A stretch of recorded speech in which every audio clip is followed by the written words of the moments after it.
अगर आप सड़क पे चल रहे हो, ऐसा कोई नहीं है in front of me, that depends on driver basically, but ऐसा कुछ नहीं है कि जो आप बीट नहीं कर सकते। It took hardly 5 seconds to beat him, और वो जीप कंपास थी।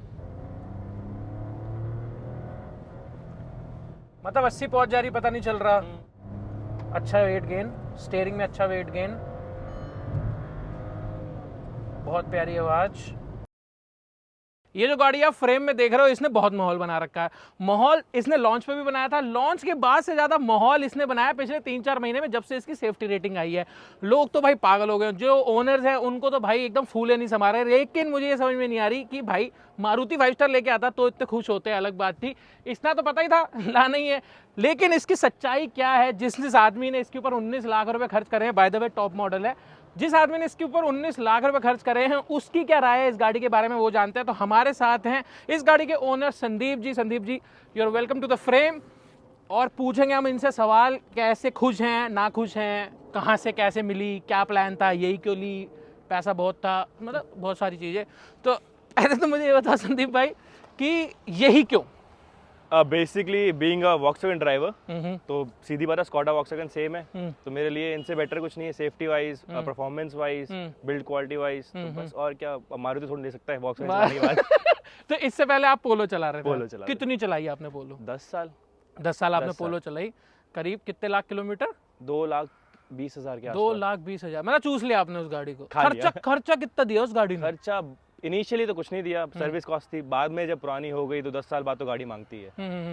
तो फिर भी मतलब ऐसा तो नहीं कि जैसे मैंने सुना है भाई बहुत ही खर्चा होता है, आदमी आगे जाकर अगर आप ठोक दोगे उसको तो फिर तो खर्चा होगा ही, बाकी तो ठीक ही थी। तो क्या क्या ऑप्शंस आपने और देखे जिसके बाद आपको लगा कि यार यही गाड़ी सही है मेरे लिए, क्योंकि मैं पहले पोलो चला के आ रहा हूँ? तो मैंने 6 महीने के आसपास गाड़ियाँ कंपेयर करी थी। मैंने सफारी कंपेयर करी, थार कंपेयर करी, कुशैक कंपेयर करी, और बीच में टाइगुन पे भी आया था कि फॉक्सवैगन टू फॉक्सवैगन डिस्काउंट मिल जाता। बट फिर इनिशियली कॉस्ट सेविंग की वजह से, क्योंकि सफारी 20-25 लाख के ऊपर ही पड़ रही थी, अगर नॉर्मल भी लेता तो 20-22 लाख की थी, टॉप लेता तो 27 लाख तक जाने का हो रहा था। उसके साथ में थार में क्या था, ये 4x4 और अंदर की एक्सेसरीज, आपको पता है थार क्या चीज़ है। तो फिर बच्ची ये, इसमें चेक किया और मुझे अर्जेंटली गाड़ी चाहिए थी, तो this was the best possible solution, ले ली। कितने टाइम में मिली आपको, क्या वेटिंग थी? मैं सुबह 9 बजे गया था लेने के लिए, और शाम को 7 बजे गाड़ी घर पे थी। तो ऐसा कोई वेटिंग नहीं इनकी? मतलब वेटिंग की बहुत है, कम से कम 3 महीने की वेटिंग है। उस टाइम पे तो नया मॉडल भी आया हुआ था, तो उसकी वजह से और ज्यादा वेटिंग थी, क्योंकि चिप का शॉर्टेज हो रहा था बीच में। बट वो थोड़ा सा सोर्सेज एंड ऑल, तो फिर मतलब पैसा बहुत था, मतलब बेसिकली ऐसा बहुत तो नहीं, पर रिसोर्सेज बहुत है।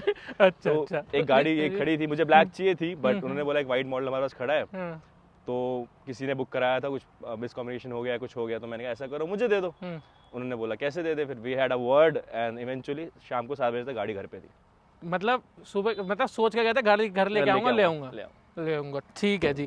अब कहानी ये है कि कितना टाइम हो गया? मेरे को हो गया 5-5.5 महीने। और 5 महीने में इन्होंने चला रखी है ऑडोमीटर पे 16,000 कुछ किलोमीटर। 5 महीने 100 भी इसी में रहे हो क्या भाई? नहीं, खा भी इसके साथ रहा हूँ, सो तो नहीं रहा हूँ। If you can get it, office जाती है, ऑफिस से आती है, तो रात लेकिन को शराब पेट्रोल पीने क्यों? जाती है। पेट्रोल इसलिए क्योंकि डीजल में मजा नहीं आता। फर्स्ट गियर से सेकंड में वो खींचते खींचते ही दिमाग का दही हो जाता है। और बेसिकली अगर आपको गाड़ी लेनी है, अगर आप 19 लाख पे खर्च रहे हो, तो आप 1,000-1,500 पेट्रोल के बारे में सोचना डजंट मेक सेंस। आप बताइए एक टाइम पे आपके हिसाब से 1,000-1,500 का फर्क आएगा, वो आप कह रहे हो झेल लेंगे? हमारा ऐसे आता नहीं है, बट सोचा तो यही था कि आएगा, कम चलेगी। तो दुख दिख रहा है मुझे। दुख में बता दो कितना एवरेज दे रही है? एवरेज देखा जाए तो ऑन हाईवेज एंड ऑल, अगर क्रूज पे चलाते हैं तो 12-13, सिटीज में 10-11, बट एवरेज अगर कंसीडर नहीं करते कि कंफर्ट ऑफ ड्राइविंग और वे ऑफ ड्राइविंग में बहुत फर्क है। तो अब आप मुझे बताओ आपका क्या सोचा? Are you a satisfied customer? अगर देखो, अगर आप सेटिस्फाइड कस्टमर की तरह बात करोगे तो मैं इसकी कमियां गिनाऊंगा आपको, और अगर आप कहोगे नहीं मैं तो डिससेटिस्फाइड हूं, तो मैं आपको इसकी अच्छाइयां बताऊंगा। मैं सेटिस्फाइड गाड़ी से हूँ, बट जो थोड़ी बहुत कॉस्ट कटिंग है उसकी थोड़ी सी प्रॉब्लम है, और हल्का फुल्का सर्विसिंग में थोड़ा, बिकॉज गाड़ी नहीं है तो उनको कॉन्सेप्ट्स क्लियर नहीं है मेरे हिसाब से। तो जो सर्विस सेंटर वाले मतलब जो कमी हमें टाटा में दिखती है कि टाटा के सर्विस सेंटर वालों को पता ही नहीं है गाड़ी किसने बना दी, कैसे बना दी। इनके साथ भी ऐसा हो रहा है? इनको करना सब कुछ आता है, बट इनको पता नहीं है करना क्यों है। अरे ऐसे कोई इंसिडेंट शेयर करो, ये कहां से मेरी गाड़ी का अभी हल्की साइड में लग गई थी, तो अलॉय पे स्क्रैचेस आ गए थे, तो मैंने भेजा, ये सर्विसिंग भी ड्यू थी 15,000 वाली, मैंने कहा 14 में कर दो। तो उन्होंने कहा ये सर्विस कर दी, गाड़ी वॉश कर दी और वापस भेज दी। मैंने बोला अलॉय चेक किया आपने? कहता अच्छा अलॉय चेक करते, चलो हम ड्राइव पे भेज देते। गाड़ी ड्राइव पे गई, वापस से बोलते सर आपका चैम्बर भी मुड़ा हुआ है। मैं ये पहले क्यों नहीं पता आपको? अरे यार सर्विस करके भेज दे चमका के। चमका के नई गाड़ी है, डिलीवरी भी हो रही है। हाँ। मैंने देख लो एक बार, कहते हाँ सर चैम्बर मुड़ा हुआ है, 2 दिन और लगेंगे। मैंने यार चेक कर लो एक बारी प्लीज। यार लेकिन ये स्कॉडा से तो यार ये मेरे को खुद मतलब- को नहीं थी, ली क्यों मैंने फिर यार मैंने कहा टाटा ले लेता वैसा भाई इतनी ही सिरदर्दी करनी थी, क्योंकि देखो मैंने टाटा ली, मैं तो मैकेनिक हो गया हूँ। मैं बता रहा हूँ यार, अरे सिंपल सी बात है, मैं मेल्स डालने पड़ रहे हैं मेरे को। मैं सीधा कस्टमर को मेल डाल रहा हूँ कि भैया देखो ये इशू है, इशू है, फिर काम हो रहा है एक दिन में। वैसे थोड़े ढीले हैं, बट अगर आप मेल डालते हो तो they are like super quick. मतलब टीम अच्छी है, इट जस्ट कि सपोर्ट फंक्शन में ऑन अ लेवल थोड़ा सा प्रॉब्लम है। तो ये या तो गाड़ियाँ ज्यादा है, गाड़ियाँ कहाँ ज्यादा हैं मतलब, लेकिन ठीक है सर्विसिंग भी तो कम है ना। स्कॉडा की देखा जाए तो मारुति हर चौक पे बैठा है। तो एक बात बताओ, आपके पास ऑप्शन तो टाइगून का भी था। टाइगुन का था, पर मुझे टाइगुन एक दिन पे नहीं मिलती, अब मुझे स्कॉडा लेनी थी। अब फॉक्सवैगन चला ली, मैंने कहा सेम ब्रांड है, सेम सब कुछ है, तो एक बार ट्राई करके देख लेते हैं इसको भी। अब पोलो आपने 2 लाख किलोमीटर 2,20,000 चलाई, वो गाड़ी अच्छी थी या ये गाड़ी अच्छी थी? दोनों गाड़ियाँ अपने अपने सेगमेंट। पोलो तो मेरा प्यार थी, सबको पता है ये बात। अभी ये नई नहीं है, पर इससे कुछ कंप्लेंट्स भी नहीं है। ड्राइविंग क्वालिटी, पावर, सब कुछ पूरा पूरा, कोई लैग नहीं है, कुछ नहीं है। जैसे फॉर एग्जांपल अगर मैं कहता हूँ जो i20 है, उसमें हल्का फुल्का कहीं ना कहीं पता, डीसीटी होने के बाद ही पता चलता है, इसमें नहीं पता चलता। बिल्कुल। तो मतलब कंफर्ट और क्या नाम है, वो पूरा है, फुल मिल रहा है। वेंटिलेटेड सीट्स दे रहे हैं यार, और क्या चाहिए। तो क्या फिर कमियां क्या क्या लग रही हैं? कमियां बेसिकली प्लास्टिक जो है, और what do we call it, cushion covering जो है वो थोड़ी सी कम है। इंजन नॉइज बिल्कुल नहीं है, पर डोर नॉइज में डैम्पिंग की जरूरत है। अच्छा, इंजन नॉइज नहीं है, पर डोर में है थोड़ा बहुत। इनिशियली मेरी गाड़ी में थोड़ा स्पीकर ढीले थे, वो सब टाइट करा लिए तो वो ठीक हो गए। ऐसे स्कॉडा में भी ढीली चीजें आ रही हैं, सब अरे आ यार, रहा है। ओके। ठीक है, और व्हाट डू वी कॉल, इसमें एक ग्लव कंपार्टमेंट होता है जो टॉप पे होता है, इसमें आप गॉगल्स वगैरह रखते हो, वो गायब है ही नहीं। स्पेस है, पर कंपार्टमेंट नहीं है। ओके। और सॉफ्टवेयर की थोड़ी दिक्कतें थी, which they have cleared it up। Software as in क्या इंफोटेनमेंट सिस्टम पे या? हाँ नहीं, इनिशियली क्या था, सॉफ्टवेयर की वजह से अब सब कुछ ECU मैप्ड होता है, तो सॉफ्टवेयर बेसिकली आपका AC भी कंट्रोल करता है, आपकी विंडोज भी कंट्रोल करता है। तो हुआ क्या था कि AC का जो वेंट था ना, दैट वाज मूविंग, और कूलिंग थोड़ी कम हो रही थी because of the software reasons. Okay. तो उन्होंने सॉफ्टवेयर डाल के वो ठीक कर दिया, बट अभी भी विंडो का इशू है। ओके। अब इशू क्या है कि अगर आप डाउन प्रेस करते हो या आप प्रेस करते हो तो उसको पता नहीं करना क्या है और कितना करना है। अपने मन से कितना भी कर देते? परमानेंटली नहीं, रैंडमली कभी भी हो जाता है, अपने मन से चलता रहता है। अरे आप ऊपर कर रहे हो, नीचे जा रहा है। पोलो के साथ तो कभी ऐसे पोलो के साथ तो अपने वो एक बारी में काम खत्म। अरे अच्छा, ऐसा? लेकिन यार 19 लाख रुपए खर्च करके तो दर्द होता होगा ये सब। काफी दर्द होता है यार, बट यही है ना कि बाकी चीजें कवर अप कर जाती। शीशा कितना खोलता हूँ मैं, सिंपल सी बात। सनरूफ कितनी यूज करी आपने? बड़ी सनरूफ इतनी यूज करी है जितनी बार कोई नया बंदा है उसने यूज करी है, मैंने तो इतनी करी नहीं है। बट ये बात है कि अगर आपसे कवर हटा दो तो it looks beautiful outside, like रात को चलाओ तो इट लुक्स गुड। दोपहर में तो आप खोल नहीं सकते। तो इंडिया के लिए सेंसेबल है भी नहीं ये, शोशा फीचर बाहर निकलने के लिए भी छोड़ना है। हाँ, शोशा फीचर के लिए पहाड़ पे जाओ तो चला लिया, बस वही है। और पहाड़ पे भी बहुत रिस्की है। अभी मैंने कई वीडियोस शेयर करी है, उसमें पत्थर आके गिर जाते हैं। वो पत्थर गिरेगा, शीशे भी गिरेगा, शीशा टूट जाएगा, वो भी बंद में भी। खोलनी नहीं है सनरूफ, सनरूफ बंद रखो, कवर हटा दो, कवर हटा दो बस। हाँ। ओके, इसके अलावा आप you are very satisfied apart from noises, door noises, और थोड़ा बहुत सॉफ्टवेयर का इसमें इशू है ही, वो इवेंचुअली ठीक हो जाएगा। बाकी हल्की फुल्की सर्विसिंग का इशू है, बाकी गाड़ी इज अमेजिंग। तो कभी ऐसा, जैसे अब ये सेफ्टी रेटिंग तो आपको तो पता ही होगा कि जब आपने ली थी तब तो नहीं आई थी रेटिंग इसकी, पर सबको पता ना स्कॉडा है तो मतलब ऐसी भसड़ होने नहीं वाली। अगर मतलब मान लो गलती से 3 स्टार या 4 स्टार आती तो दुख होता? दुख तो नहीं होता, क्योंकि पता है गाड़ी को। जैसे पोलो में था, मैंने पोलो तुझे पता है कितनी क्या किया है, इसके साथ भी टेस्ट ड्राइव हो चुकी है। अभी तक एक बॉडी पे एक स्क्रैच नहीं है, 2-3 बार हल्की फुल्की लगने के बाद। ओके, लेकिन बताओ कि जैसे लगने वाला एक्सपीरियंस था तो उस हिसाब से कैसा लग रहा है? बिल्ड क्वालिटी क्वाइट स्ट्रांग, मतलब यू आर सेटिस्फाइड कि भाई क्या हिसाब completely in terms of body and safety. तो अब मोटी सी मतलब मेजर कमी की, यार ये मुझे पहले पता होता ना तो मैं नहीं लेता ये। ऐसा तो नहीं है, मैंने मन बना लिया था इसी का, पर अगर कमी देखनी है, सबसे ज़्यादा बड़ी कमी है कॉस्ट कटिंग। अच्छा। छोटी छोटी चीज़ों में काट रखा है जो कि बनता नहीं था मेरे हिसाब से। जैसे फॉर एग्जांपल इंटीरियर हो गया आपका, आप चाहते तो इसमें ग्राउंड क्लियरेंस की वजह से आप बुशेस आते हैं जो आजकल आने लगे हैं, वो दे सकते थे ताकि थोड़ी सी स्टेबिलिटी और बढ़ जाती है। वैसे काफ़ी स्टेबल है, उसकी दिक्कत नहीं है। पीछे अगर डिक्की में देखे तो उन्होंने सबवूफर दे रखा है, that could have been on a sides instead of the tyre, तो उसकी वजह से थोड़ा एक कंपार्टमेंट में एक डिसलोकेशन आता है। वो सारी चीज़ें हैं, मतलब छोटी छोटी आपको हर थोड़ी जगह पे निगल्स देखने को मिलेंगे जो कि निकालना चाहो, लेकिन being Skoda which was not expected at this price point. That's correct. लेकिन हाँ ये है कि engine wise you are very satisfied, suspension, comfort, suspension, everything is fine. Okay okay. Even after my accident it was running very fine. Chamber मुड़ने के बाद भी बहुत सही चल रही थी। तो इनको जैसे अब मान लो चैम्बर मुड़ा तो उसके बाद 2-3 दिन तो ज्यादा सिरदर्दी करनी पड़ती है सर्विस सेंटर्स पे या? नहीं, इट्स जस्ट कि उनको बताना पड़ता है कि भाई ऐसे ठुकी है तो ये हो सकता है। अच्छा, तो मतलब वो क्या डायग्नोज कर रहे हैं? ये तो वही बात होगी कि डॉक्टर को ये हो गया होगा कि मैंने बोला कि सर्विस भी कर दो, उन्होंने सर्विस में भेज दी, मुझे प्लांट में भेज दी, मिसकम्युनिकेशन भी हो सकता है। बट वही थोड़े गैप्स हैं। स्कॉडा की साइड से अगर प्रॉब्लम की वजह मैंने स्कॉडा में मेल डाला, सेम डे मेरे पास रिवर्ट आया, सेम डे एक तो कॉल बहुत करता है, सबसे बड़ी प्रॉब्लम इनकी ये है 50 फीडबैक कॉल्स आती है। ओके। और गाड़ी तुम्हारे पास ही है। तो हम पे क्यों? अच्छा, गाड़ी उनके पास खड़ी है और हम पे फोन आ रहे हैं, सर कैसा था? मतलब उन्होंने एक तरीके से जॉब कार्ड बंद कर दिया वहाँ पे।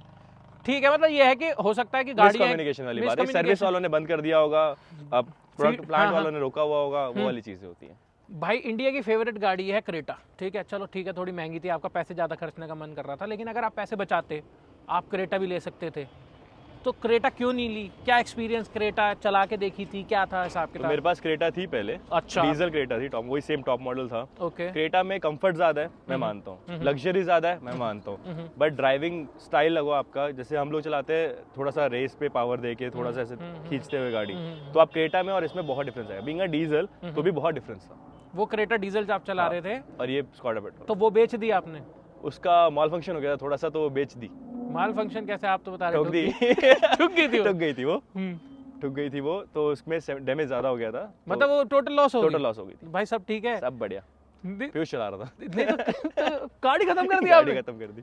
अच्छा, तो अब एक बात बताओ, ये 5 स्टार है। हाँ। वो तो 3 स्टार, 2.25 स्टार, 2.5 इसको कुछ नहीं होगा मेरे हिसाब से तो। नहीं, लेकिन जैसे वो मतलब अब आप लोगों का ध्यान, जैसे आप जब से आपने क्रेटा खत्म कर दी, तो उसके बाद से आप लोगों का क्या सेफ्टी की वाइज थोड़ा सा ज्यादा हो गया है कि अब भाई सेफ ही गाड़ी लेनी है? नहीं, ऐसा कुछ नहीं है, टू बी ऑनेस्ट। क्रेटा भी उस टाइम पे हमें सेफ ही लगती थी। वो सिचुएशन ऐसी हो गई कि आगे से बंदे ने आके मार दिया, एल शेप पे टी पॉइंट लगा लो, उस पे लग गई। अब उसकी गलती भी नहीं, हमारी गलती तो नहीं। चोट कुछ लगी? कुछ नहीं हुआ, क्रेटा में भी कुछ नहीं हुआ। क्रेटा में भी कुछ नहीं हुआ, इतना मतलब इतनी कोई खराब भी नहीं है। बस जस्ट कि वो इसका इंजन में इम्पैक्ट आ गया था, तो इंजन की वजह से 70% डैमेज आ गया था, क्योंकि इंजन के बिना कुछ है ही नहीं। पर इसका मुझे पता है, इसको लगेगी भी तो इंजन तक तो पहुंचना मुश्किल ही है।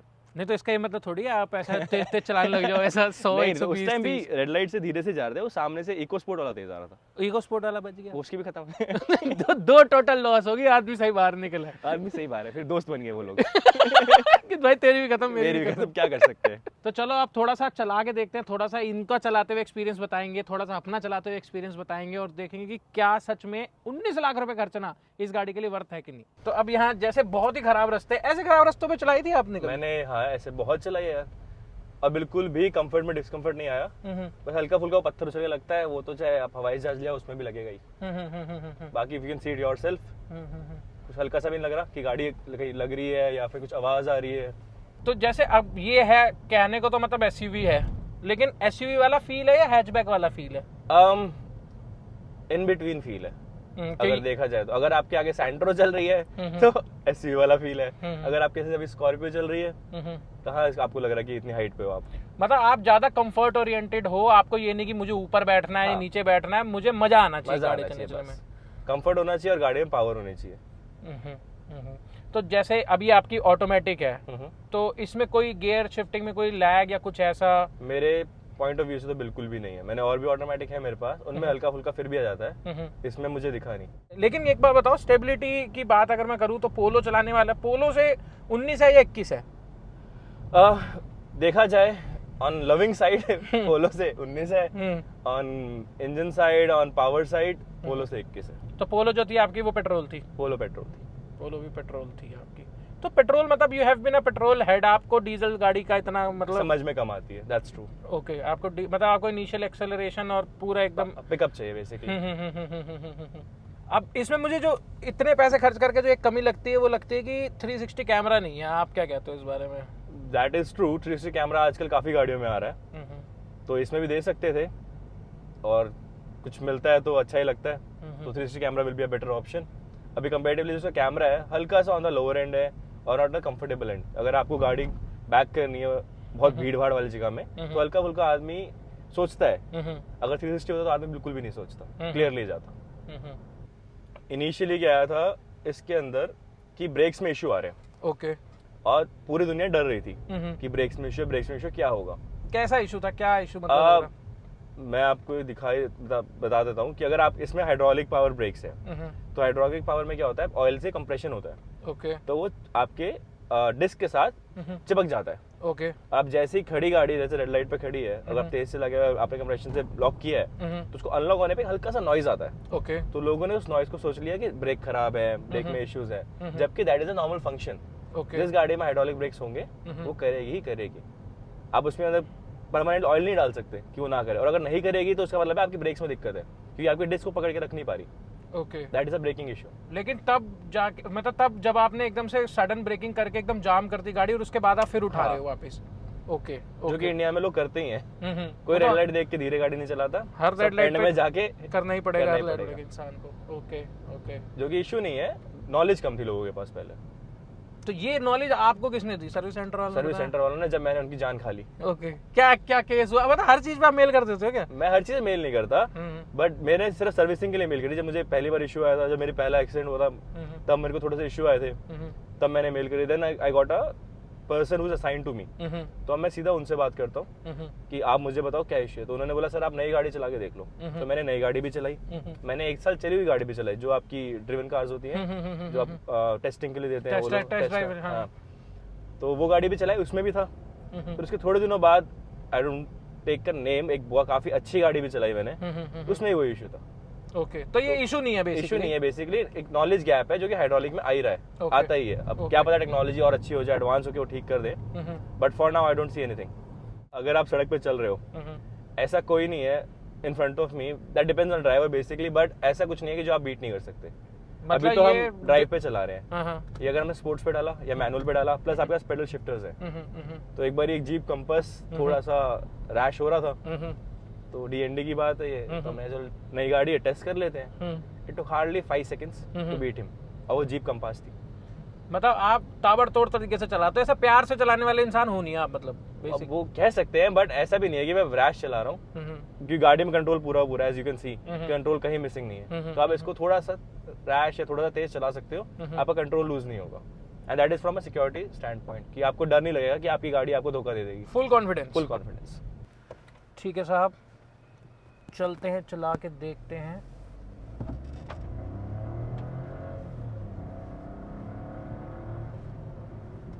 ब्रेकिंग बहुत अच्छी,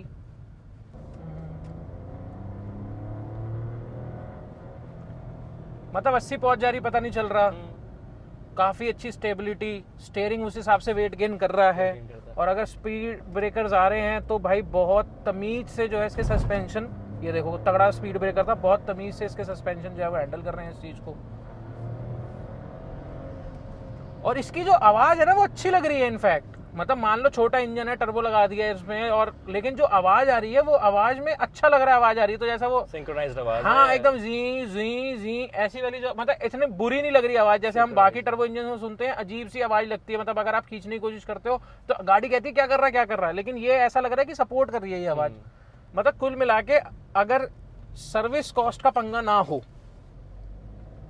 तो आदमी, और इसका डर ना हो इंसान को कि भाई मजे के लिए ले रहा हूँ, हाँ, ताकि रेगुलर बेसिस पे आपको एवरेज नहीं काटनी कि आपको 20 एवरेज चाहिए, 18 एवरेज चाहिए, हाँ, तो आप इसको बड़े आराम से चला सकते आंखें बंद करके ले लेते हैं इसको। हाँ। ओके, एवरेज जो है वो 10-11 ही देगी, एवरेज इससे ज़्यादा नहीं देगी। तो अगर ऐसे चलाओगे तो, अगर आप क्रूज लगा के चला रहे हो तो आपकी 14-15 भी आ जाएगी। 14-15 वही आप 60 पे लगा के चला रहे हो, कोई गाड़ी खुद ही चल रही है, आप थोड़ा चला रहे हो। राइट। कुल मिला के ये है कि गाड़ी आपके काबू के हिसाब से चलती है, आपके हिसाब से चलती है। ये नहीं कि मतलब जो हल्की गाड़ियां होती हैं करना पड़ रहा है, हाँ, कि मतलब कि यार ये तो इससे ऊपर इसकी लिमिट है, आप लिमिट नहीं सेट करनी है आपको। इसमें आप जो है आपके हिसाब से ये चलेगी। अच्छा वेट गेन, स्टीयरिंग में अच्छा वेट गेन, बहुत प्यारी आवाज, 100 पे पता भी नहीं चला। और ब्रेक अगर टेस्ट करें तो बहुत प्यार से नीचे एकदम से वो नहीं आ रहे। तो यही था एक्सपीरियंस संदीप भाई का इस गाड़ी के साथ। इनकी और भी गाड़ियों के साथ हम इनसे एक्सपीरियंस लेते रहेंगे। बहुत ही एक अच्छा एक्सपीरियंस जो है वो शेयर किया है। अगर आप लेना चाहते हो डिसीजन तो ये वीडियो मुझे लगता है आपकी बहुत हेल्प करेगी। अगर आप भी अपना एक्सपीरियंस शेयर करना चाहते हो कैसे आपको कौन सी गाड़ी ली, आपको उसके साथ कैसा लग रहा है इस समय पे, और क्या बुराई क्या अच्छाई है उसके अंदर, तो ये मेरा ईमेल एड्रेस है, वहां जाके आप मुझे ईमेल कर सकते हो। दिल्ली एनसीआर के अंदर होंगे तो हम बहुत जल्दी मिल सकते हैं। बाकी संदीप भाई थैंक्स अ लॉट, आप आए, आपने अपना एक्सपीरियंस शेयर किया। ऑलवेज।